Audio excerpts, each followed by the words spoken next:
요나서 4장 9절로 11절까지 말씀입니다. 요나서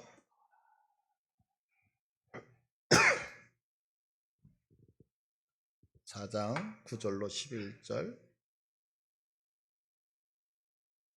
저하고 한 절씩 교독합니다. 하나님이 요나에게 이르시되 내가 이 박농쿨로 말미암아 성내는 것이 어찌 옳으냐 하시니 그가 대답하되 내가 성내어 죽기까지 할지라도 옳으니이다 하니라. 여호와께서 이르시되 내가 수고도 아니하였고 재배도 아니하였고 하룻밤에 났다가 하룻밤에 말라버린 이 박너쿨을 아꼈거든. 하물며 이 큰 성읍 니느웨에는 좌우를 분별하지 못하는 자가 12만여 명이요 가축도 많이 있나니 내가 어찌 아끼지 아니하겠느냐 하시니라. 아멘.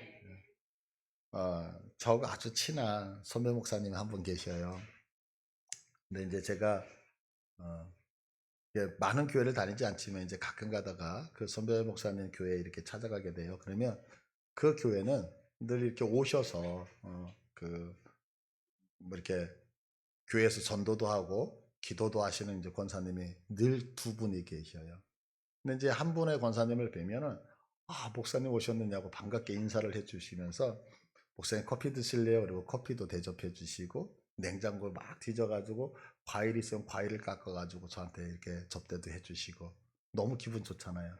그런데 이제 반면에 또 한 분은 목사님 너무 잘해요. 그런데 가끔 가다가 당신만 이렇게 좀 뭔가 안 들 때 있잖아요. 그러면 그게 담임 목사님이 됐던 제가 됐던 목사님 그러시면 안 되잖아요. 이렇게 말씀을 하시는 거예요. 직설적으로. 그러면 이제 뭐 충분히 이해를 해요. 그분이 이제 저하고 오래 이렇게 뵙고 알고 지내고 또한 같이 식사도 하고 이제 그러다 보니까 충분히 그럴 수 있다 이런 생각을 하면서도 어떨 때는 문득문득 이건 좀 아니지 않나? 그리고 마음이 속상할 때도 있고 좀 불편할 때도 없지 않아 있다라는 거예요.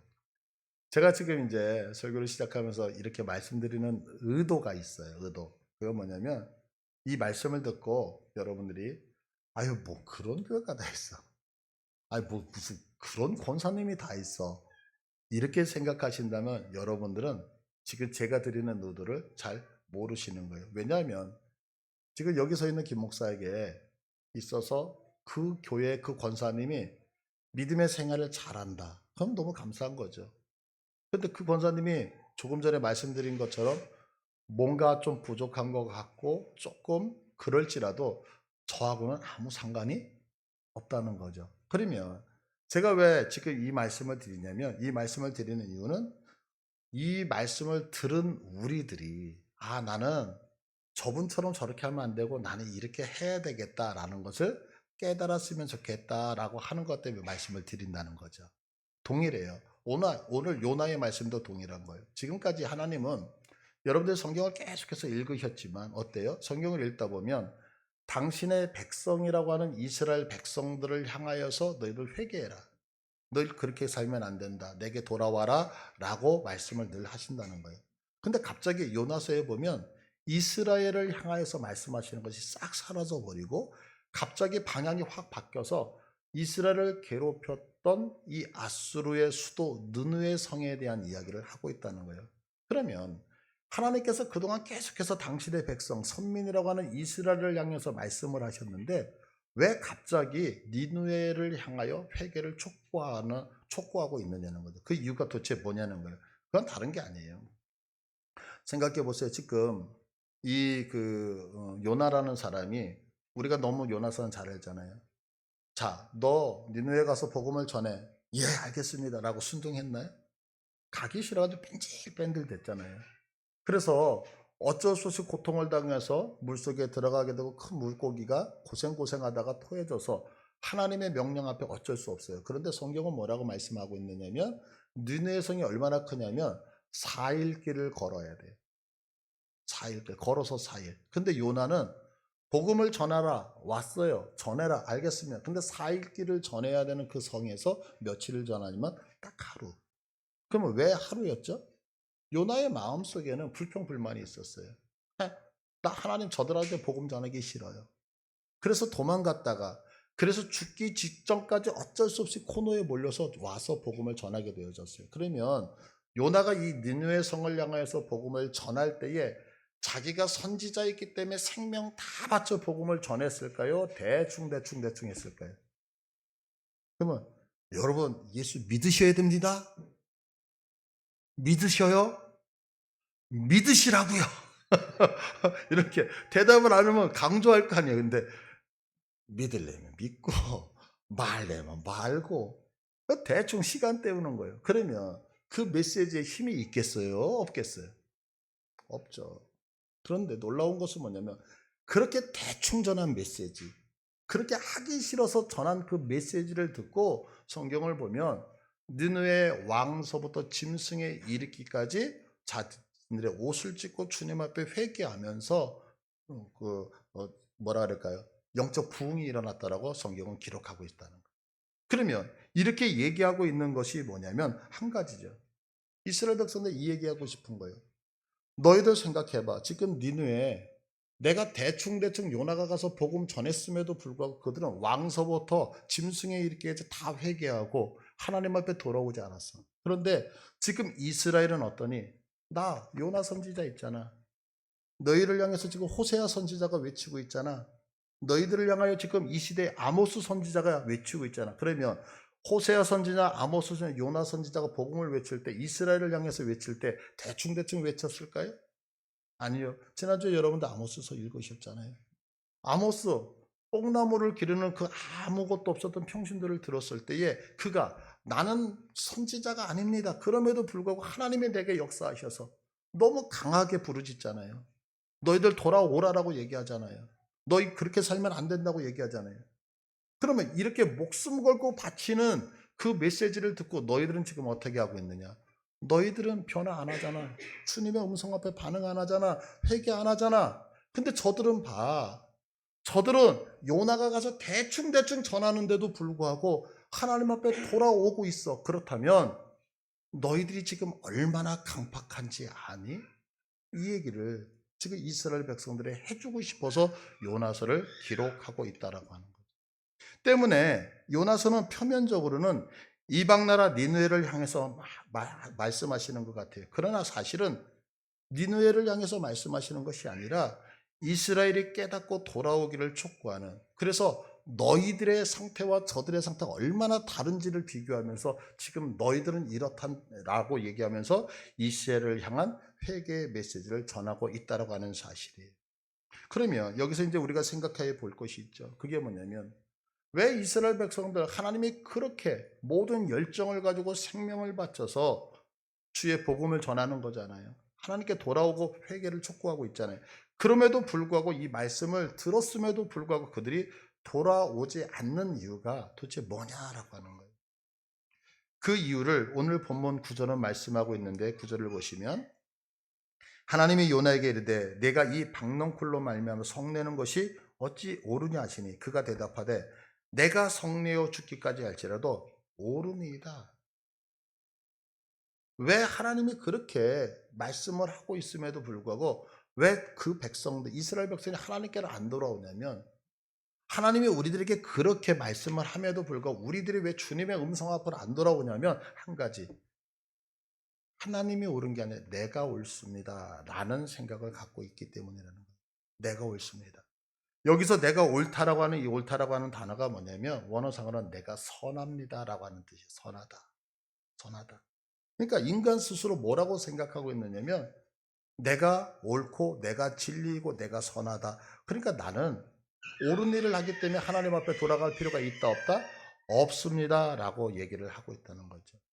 그러면 우리가 생각해 보자고 선이 뭐냐는 거 선이라고 하는 단어를 사전에서 찾아보면 뭐라고 되어져 있냐면 세워놓은 기준에 맞추는 것 이렇게 되어져 있어요. 어떤 기준이 있는데 그 기준과 합당하면 그것을 선이라고 하고 그 기준에서 벗어나면 그것을 악이다라고 얘기를 한다는 거예요. 예를 들어서 차가 갈 때 차선이 있잖아요. 그럼 이 차선이라고 하는 건 기준이거든요. 차가 그 차선 안으로 들어와서 달리면 그건 선하게 가는 건데 차선을 밟고 차선을 중간에 끼고 가면 그 기준에 들어맞지 않기 때문에 그것은 악하다 이렇게 평가를 한다는 거죠. 그러니까 세워놓은 기준이 그러면 뭐냐라고 했을 때 세워놓은 기준은 가장 먼저 있었던 것이 기준이 되는 거죠. 예를 들어서 우리가 조금 후에 이제 예배를 마치고 나면 식사를 하잖아요. 그러면 이제 밥을 먹을 때 아우 이거 참 맛있다. 아우 이거 왜 밥이 이렇게 맛이 없지? 이렇게 어떤 기준이 생겨요. 우리는 다 맛있죠. 그냥 알아요. 이제 설교니까 그죠? 기준. 그러면 우리는 맛있다, 맛없다. 그런데 그 기준이 뭐냐면 처음 음식을 내가 맛봤을 때, 그러면 처음 음식이 누가 해주는 음식이었어요? 우리 엄마. 그래서 아마 우리 친구 아니 우리 친구네 우리들에게 묻는 거예요. 세상에서 제일 맛있는 음식이 누구야? 그러면 우리 엄마가 해준 음식. 왜요? 그 음식이 모든 것들의 기준이 되기 때문에 그렇다라고 하는 거죠. 자, 그러면 이 세상은 누가 창조하셨어요? 이 세상은 하나님이. 그러면 하나님이 모든 것들의 근원이 되시죠. 그러니까 처음 것이 되기 때문에 하나님이 모든 것의 근원이니까 하나님이 선이다라고 얘기를 하게 되어지는 거죠. 근데 지금 인간은 선악과를 먹음을 통해서 죄를 지었어요. 그래서 나타난 것이 뭐냐면 창세기 3장 5절을 보시면 창세기 3장 5절 너희가 그것을 먹는 날에는 너희 눈이 밝아져 하나님과 같이 되어 선악을 알 줄 하나님이 아심이니라. 지금 사단은 선악과를 먹으면 눈이 밝아지고 너희가 선악과를 먹으면 어떻게 해요? 선악을 구분할 줄 아는 알게 된다 이렇게. 근데 이거 사실 거짓말이잖아요. 선악과를 먹으니까 어떻게 해요? 도리어 눈이 밝아졌나요? 아니요. 우리의 눈이 어두워졌죠. 선악과를 먹으면 선악을 알게 된다고 했는데 선악을 아는 것이 아니라 악을 선이라고 착각하며 속고 살게 되어졌죠. 그래서 이제는 하나님이 선이다 이거를 우리는 부정해요. 그리고 뭐라고 얘기를 하냐면 하나님이 선이야 내가 기준이야 내가 선이야 라고 이야기를 한다는 거예요. 이 얘기가 뭐예요? 세상의 중심은 나거든. 이 얘기를 지금 하고 있는 거죠. 그러니까 세상의 중심이 나이고 선한 게 나고 세상의 모든 것들의 기준이 나니까 어떻게 해요? 다른 사람의 이야기를 듣겠어요? 안 듣겠어요?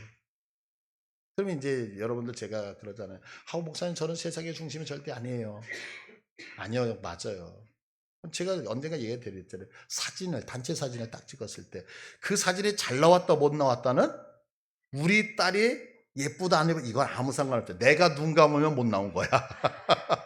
내가 눈 뜨고 나만 잘 나오면 그 사진은 되게 잘 나온 거죠. 내가 중심이란 말이에요. 그렇잖아요. 그러니까 우리가 그토록 나를 사랑하셔서 부르시는 그 하나님의 음성을 왜 외면하느냐면 내가 모든 것이 기준이고 나만이 선이라고 생각하는 이 생각 때문에 그렇다는 거죠. 그럼 이런 나의 하나님의 음성 앞에 반응하면서 내가 이렇게 나 중심적인 내가 하나님 앞에 나올 수 있는 방법이 있느냐? 예, 있다는 거예요. 그건 뭐냐면 내가 기준이고 내가 선이라고 하는 이 생각이 깨져야 된다는 거예요. 여러분들 믿으세요? 그러니까 내 생각이 깨지지 않으면 주님 앞에 못 나와요. 그래서 성경은 갈라디아서 2장 20절에 이렇게 말씀하시죠. 내가 그리스도와 함께 십자가에 못 박혔나니 그런즉 이제는 내가 사는 것이 아니에요 오직 내 안에 그리스도께서 사시는 것이라. 이제 내가 육체 가운데 사는 것은 나를 사랑하사 나를 위하여 자기 자신을 버리신 하나님의 아들을 믿는 믿음 안에서 사는 것이다. 어떻게?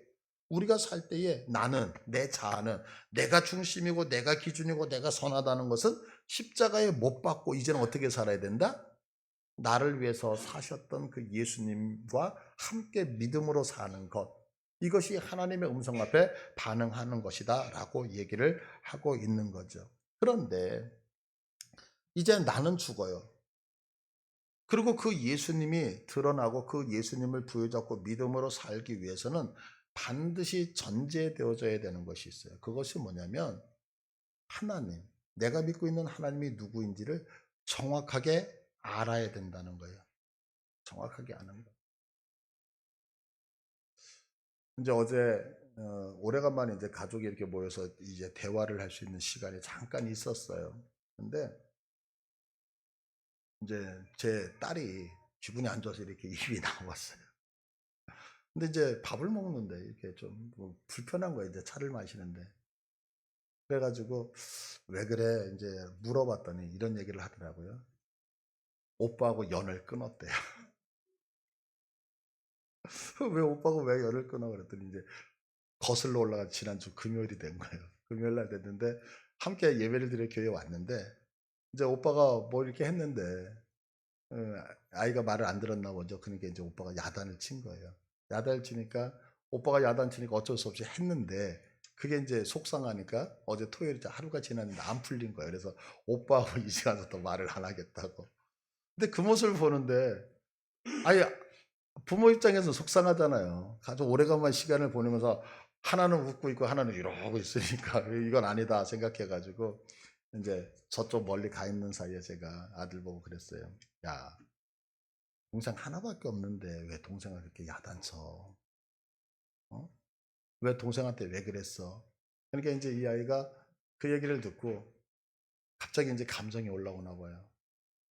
눈물을 꾹 참으면서 아빠 그러면서 얘기를 하는데 그 얘기를 듣는데 내가 아들에 대해서 너무 몰랐다 이런 생각이 든 거예요. 근데 그 얘기가 뭐냐면 이 얘기를 하더라고요. 아빠, 제가 어렸을 때 아빠가 개척을 했잖아요.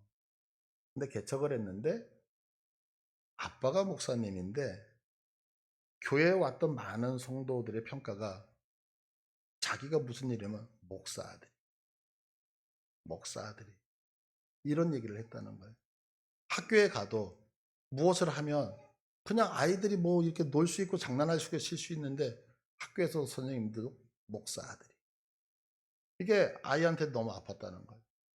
그래서 이 아이가 그거를 나름대로 극복하고 나서 연수를 봤을 때 내가 그렇게 힘들었는데 내 동생 연수가 목사 딸이 목사 딸이 이 얘기를 들어서 상처를 받을까봐 그것을 미연에 방지하기 위해서 뭔가가 실수하는 것을 보면 호되게 야단을 친다는 거예요. 너 왜 그래? 그러면서 아이가 자기가 받았던 그 상처를 안 받았으면 좋겠다라고 하는 그 마음 때문에 자기 동생을 사랑하는 표현으로 너 그러면 안 된다고 야단을 하는데 이제 동생은 그것을 깨닫지 못하고 그냥 오빠가 나를 야단치기가 속상해가지고 이제 그렇다. 그 얘기를 아이가 울음을 꾹 참으면서 저한테 얘기를 하는데 저희 한 집에 살잖아요. 근데 제가 무슨 생각이 드냐면 내가 이렇게 아들에 대해서 많은 걸 몰랐나? 동생을 야단치는 모습을 보면서 왜 너 성격이 그래? 너 왜 아이한테 그래? 왜 동생을 사랑하지 않아? 라고 이렇게 나는 오해하고 있었는데 아이는 그게 아니라 나름대로 자기가 받았던 아픔과 상처가 우리 동생에게 가지 않았으면 하는 마음으로 사랑하는 마음으로 그랬다는 얘기를 들으면서 미안한 마음, 고마운 마음, 감정이 막 섞여서 제게 들어오더라고요. 그러면서 아들이 하는 거에 대해서 생각을 해보니까 왠지 모르게 든든하고 신뢰감이 갖고 기분도 좋고 야 하나님 앞에 참 귀하게 쓰임받을 수 있겠다라는 그런 어떤 넉넉함도 생기고 왜 그럴까요? 김인중이라고 하는 이름만을 아는 게 아니라 그 아이에 대해서 경험으로 그 아이가 겪는 것들을 내가 공감하고 나니까 그 아이가 하는 행동이 믿겨지고 그 아이가 하는 것들이 신뢰가 되어지니까 그 아이에 대해서 전폭적으로 내 마음이 가더라는 거죠. 하나님이 우리를 사랑하셔서 하나님이 나를 부르심에도 불구하고 왜 우리가 믿음으로 나가지 못하느냐면 내가 알고 있는 그 하나님이 누구인지를 우리가 정확하게 모르기 때문에 그런 경우가 많다는 거죠. 맞아요. 여기 계시는 분들 예수님이 누군지 알아요. 예수님이 이 땅에서 무엇 하셨는지 알고 어떻게 돌아가셨는지 다 아는 거예요. 그러나 성경에서 안다라고 하는 것은 그냥 이름 석자 아는 것, 그가 언제 태어났고 어느 동네 사람 이런 아는 것이 아니라 이것은 우리가 부부관계를 얘기할 때 알미다라고 얘기를 하는 거거든요. 그러니까 그렇게 내가 하나님에 대해서 알아갈 때에 어떻게 되어지냐면 그분에 대해서 신뢰하게 되어지는 거죠. 그래서 우리가 오늘 이 말씀을 통해서 하나님에 대해서 한 가지 우리가 좀 다시 한번 정립을 하고 알아갔으면 좋겠어요. 그건 뭐냐면 하나님은 우리에게 복만을 주시고 심판을 주지 않으신다는 거예요. 다시 한번 말씀드릴게요. 하나님은 우리들에게 복만을 주셔요. 하나님은 절대로 우리에게 심판을 주신다 안 주신다? 심판을 안 주셔요. 요한복음 1장 요한일서 4장 16절을 보시면 하나님이 우리를 사랑하시는 사랑을 우리가 알고 믿었나니 하나님은 사랑이시라 그래요. 여기서 뭐뭐이시다라고 하는 얘기는 원어상으로 보면 뭐뭐이다예요. 그러니까 하나님은 사랑이시라라는 이 말은 하나님은 사랑이다는 얘기예요. 사랑이다. 근데 이 사랑이다, 뭐뭐이다라고 하는 것을 사전에서 찾아보면 앞에 주어가 있었잖아요. 하나님. 이 하나님의 속성을 지칭하는 서술격 조사 이렇게 되어져 있어요. 그러니까 하나님은 사랑이다라고 하는 것은 주어가 하나님인데 주어이신 하나님은 뭐냐면 사랑이에요. 이거 믿으십니까? 그러면 하나님이 사랑이다라고 하는 얘기는 무슨 얘기냐면 하나님 안에 일부만 사랑이다 이 얘기가 아니에요. 하나님이 여러 가지가 있는데 그 중에 사랑도 있다 이거 아니에요. 하나님이 사랑이라는 것은 하나님 전체가 사랑이라는 거예요. 그러면 왜 이 말이 그렇게 중요하냐면 우리는 하나님이 이것도 주시고 저것도 주신다고 생각을 해요. 그런데 이건 아주 잘못되어져 있는 신앙관이에요. 잘못되어져 있는 생각이란 말이에요. 그래서 우리가 신앙생활을 하면서 가지고 있는 오해가 하나가 뭐냐면 내가 하나님의 말씀을 잘 들으면 하나님이 내게 상을 주고 하나님이 내게 복을 주고 내가 하나님의 말씀대로 살지 못하면 하나님은 나에게 심판, 하나님은 나에게 저주를 주신다. 이건 아주 잘못되어져 있는 거예요. 우리가 이제 생각 속에서 어떤 실존을 볼 때에 어떤 세상을 눈으로 보는 거예요. 그러면 이 세상을 볼 때 자꾸 두 가지 이원론 쪽으로 생각을 하는 거예요. 하루 일정을 봐봐요. 하루를 보시면 낮과 밤이라는 게 공존하고 있어요. 그러니까 우리가 생각을 할 때 하루는 낮이라고 하는 것이 있고 하나는 밤이라고 하는 것이 있다고 이렇게 생각해요. 그러나 그렇지 않다는 거예요. 그러면 낮과 밤이라고 하는 것은 존재가 따로 되어져 있는 게 아니라 하나예요. 하나. 그러면 왜 하나라고 얘기하냐면 낮. 우리가 지금 환한 낮이잖아요. 이 낮이 뭘까요? 태양이 떠 있을 때 태양의 영향력을 받을 때는 낮이라고 얘기해요. 그런데 태양이 영향력이 사라져 버리면 밤이다라고 얘기를 하죠. 무슨 얘기냐면 보세요. 우리가 지금 태양이 떠 있어요. 그래서 낮이라고 부르고 있는데 일식이 일어나는 거예요. 개기일식이. 개기일식이 일어나가지고 태양의 영향력을 딱 가렸어요. 그러면 세상이 어두워질까요? 어두워지지 않을까요? 와, 밤 됐네? 이러는 분 아무도 없잖아요. 그러면 조금 전에 낮이 있고 밤이 있고 낮은 환한 거, 밤은 어두운 거 이렇게 이원론적으로 생각을 했지만 지금 분명히 어두워졌어요. 개기일식으로 인해서. 그런데 우리는 그걸 밤이라고 얘기하지 않는다고요. 왜 그럴까요? 밤과 낮은 영향력이 있느냐 없느냐의 체제에 동일한 거기 때문에 그래요. 그거와 같이 또 한 가지는 선과 악도 마찬가지죠. 우리는 하나님이 선이라고 하는 것도 쥐고 계시고 악이라고 하는 것도 쥐고 계셔서 네가 내 말 참 잘 듣네. 그래, 너에겐 이 선을 줄게. 너 내 말 안 듣는구나. 내가 너에겐 이거 심판, 악을 줄게. 이게 아니란 말이에요. 그럼 선이라고 하는 것은 뭐냐면 선은 하나님이 갖고 계시는데 이 하나님이 없어지는 것. 이것을 뭐라고 하냐면 없으니까 표현을 해야 되잖아요. 말로. 그래서 이것을 악, 심판, 저주 이렇게 표현을 하고 있다는 거죠. 그러니까 심판도 동일한 거예요. 심판도. 하나님께서 우리들에게 상과 심판이라는 두 가지를 계시고 있다가 착한 일을 하면 상을 주고 악한 일을 하면 벌을 주는 이런 것이 아니라는 거예요. 그러면 보세요. 성경에서 상 그럴 때, 복 그럴 때 이 상을 성경은 이렇게 말씀하고 있어요. 창세기 15장 1절.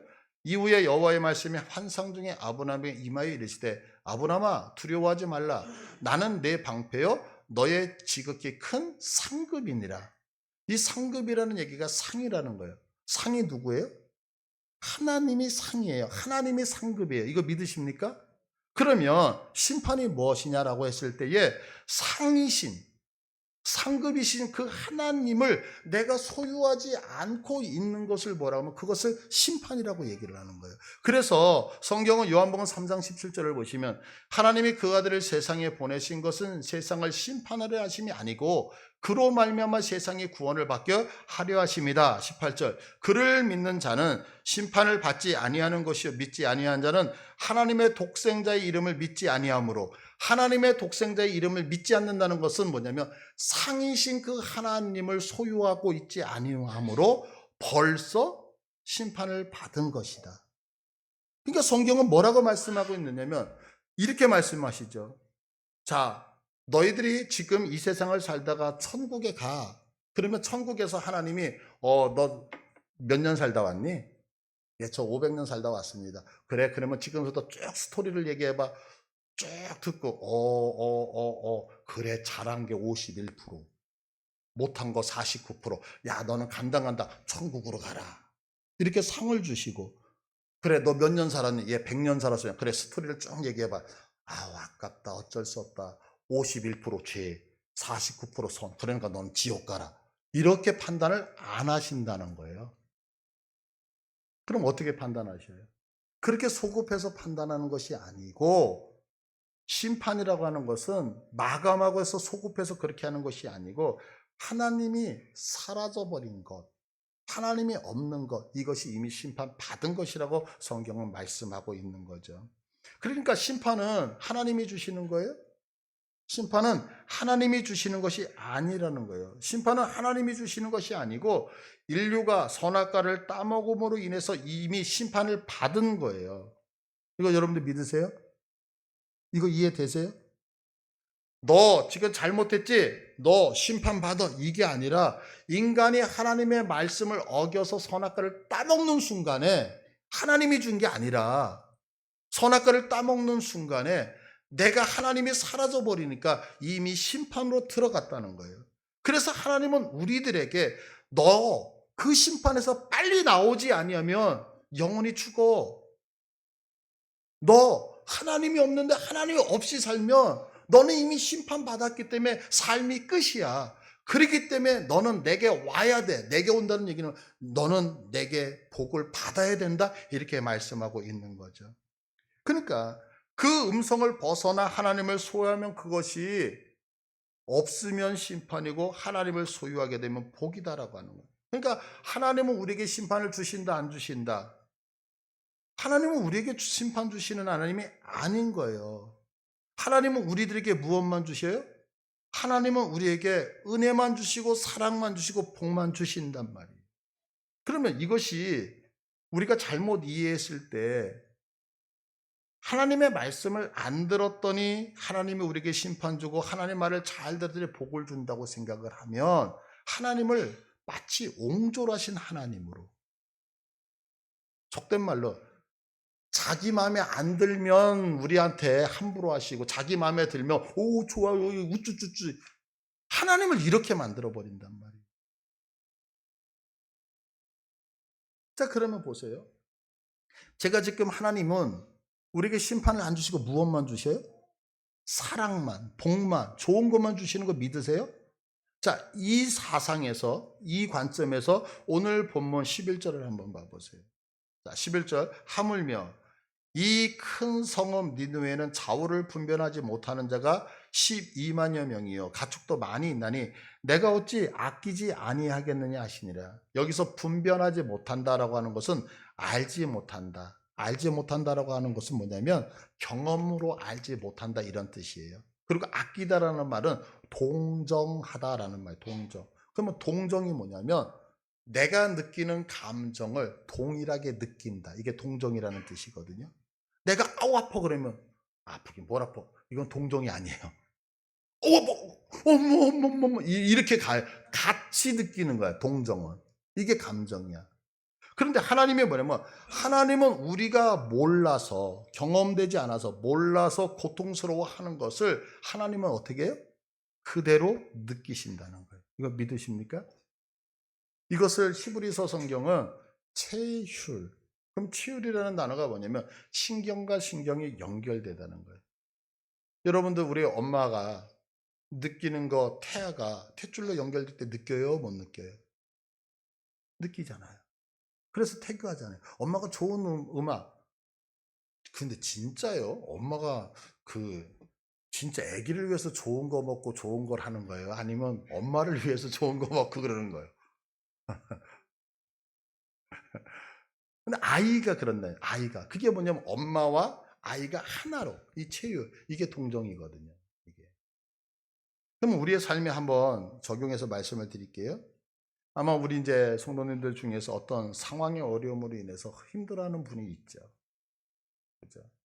건강이 됐던 아니면 그것이 물질이 됐던 인간관계가 됐던 여러 가지 이제 우리가 인생을 살다 보면 어떤 상황 때문에 되게 어려움을 당하잖아요. 그러면 왜 그 상황 때문에 힘이 드냐면 이 문제를 해결해야 되는데 어디 가서 내가 원하는 해결의 답이 안 나오는, 정답이 안 나오기 때문에 힘든 거죠. 이렇게 정답을 몰라서 힘들어할 때 그 느낌을 나만 느끼는 게 아니라 누구도 느끼신다는 거예요? 하나님도 그대로 느끼신다는 거예요. 내가 막 속상해하면 하나님도 그 속상함을 그대로 느끼신대요. 내가 이 땅에서 이것이 해결되어져야 되는데 막 안타까워할 때 하나님도 그 안타까움을 그대로 느끼신다는 거예요. 그러면 그 아픔을 못 느꼈을 때는 상관이 없는데 하나님이 그 아픔을 느끼셨을 때 하나님은 침묵하실까요? 아니면 외치실까요? 뭐라고 외쳐? 정답이 이거거든? 정답이 이거거든? 네가 이 정답으로 와야지만 너 그거 해결할 수 있어. 그러니까 하나님은 그 마음, 그걸 동정하시기 때문에 어떻게 해요? 하나님이 그것을 해결해 주시려고 외치고 계시는 거죠. 왜? 하나님만 정확한 복을 알고 있고 정답을 알고 계시니까. 그러면 왜 우리가 하나님께 나가면 복이다라고 얘기를 하냐면 여러분들 고통의 원인은 뭘까요? 고통의 원인은 죄예요. 이거 여러분들 믿으십니까? 정말 믿으세요? 그래서 성경 창세기 3장 17절을 보세요. 자, 우리 다 같이 읽을게. 시작. 아담에게 이르시되 네가 내 아내의 말을 듣고 내가 내게 먹지 말라 한 나무의 열과를 먹었은즉 땅은 너로 말미암아 저주를 받고 너는 내 평생에 수고하여야 그 소산을 먹으리라. 아멘. 자, 선악과를 따먹었어요. 선악과를 따먹었다는 것은 하나님과 단절됐잖아요. 끊어졌잖아요.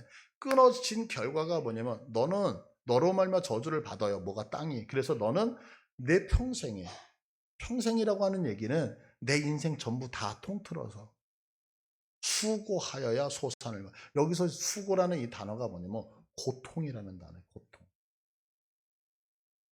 여러분, 우리가 인생을 살아가면서 왜 고통스럽냐? 한 가지라는 거예요. 네가 죄를 지었기 때문에. 왜 고통스럽냐? 내가 하나님과 단절되어졌기 때문에. 그러니까 고통은 왜 오느냐? 죄의 결과 때문에 오는 거예요. 심지어 죽음은 왜 와요? 죄의 삭스로, 죄의 값으로 온다고 말씀하고 있잖아요. 근데 히브리서 4장 15절을 봐보세요. 자, 한 번 더 읽을게요. 시작. 우리에게 있는 대제사장은 우리의 연약함을 동정하지 못하실 리가 아니요 모든 일에 우리와 똑같이 시험을 받으시니로되 죄는 없으시니라. 우리에게 있는 대제사장이 누구예요? 예수님. 근데 그 예수님 우리의 연약함을, 나의 부족함을, 나의 고통을 동정하지 못하실 리가 아니다. 그러면 동정하신다 못하신다? 예수님은 우리의 고통을 다 느끼셔요. 믿으시죠? 그런데 조금 전에 제가 뭐라 그랬어요? 죄는, 고통은 왜 온다? 죄 때문에. 그런데 그 모든 안타까움을 다 느끼시는 예수님은 무엇이 없느냐면 죄가 없으시대요. 그러면 죄가 없다는 얘기는 예수님에게는 고통이 있다 없다? 예수님만 유일하게 고통이 없으시다는 거죠. 그러니까 예수님께서 죄가 없는 너희들이 인생에서 고통당하는 이유가 뭔지 아니? 그것은 바로 너희들이 죄를 지었기 때문인데 나에게 오면 나에게는 죄가 없기 때문에 너희들의 마음을 다 알면서도 죄가 없는 내게만 온다면 너희들은 무엇? 행복을 느낄 수 있단다. 이렇게 말씀하고 있는 거죠. 그래서 고통을 당하고 힘들어하는 당신의 백성들에게 이 고통을 벗어날 수 있는 길은 오직 한 가지야. 죄 없으신 예수님 앞에 나오는 거야. 지금 삶이 힘드니 예수님 앞에 나와. 너의 인생이 고통스럽니 예수님 앞에 나와. 너의 삶의 문제가 해결되지 않니 예수님 앞에 나와. 이렇게 얘기하며 정답을 알려주는데도 내가 옳거든요. 내가 맞거든요. 그래서 말을 안 듣는 거예요. 그러니까 하나님이 얼마나 답답한지. 야, 예수 믿으려면 믿고 말려면 받아. 그러다가 너무 지고까지. 나 예수 믿을게. 쟤는 이렇게 얘기해도 예수 믿는데 너는 내가 왜 목숨 걸고 하는데도 예수 안 믿어. 너는 내 모든 것을 들여서 돌아오라고 하는데도 왜 그 앞으로 돌아오지 않니? 너희들이 지금 얼마나 강박한지 그거 아니야. 그래서 저들을 비교하여서 너희들이 이렇게 강팍했기 때문에 너희들 제발 내 말 좀 들어줘 라고 하는 하나님의 울부짖음이 오늘의 메시지인 거예요. 여러분 이 사실 믿으세요? 정답은 예수님밖에 없다는 사실 믿으십니까? 내가 정말로 인생에서 승리하기를 원하신다면, 행복하기를 원하신다면 내 수단과 방법이 아니라 누구 앞에? 예수님 앞에 나오실 수 있는 복. 그래서 여러분들 하나님의 그 은혜 안에서 기뻐하시고 삶 속에서 형통함을 누릴 수 있는 복이 있기를 간절히 축복합니다. 우리 이 시간에 기도하기 원합니다.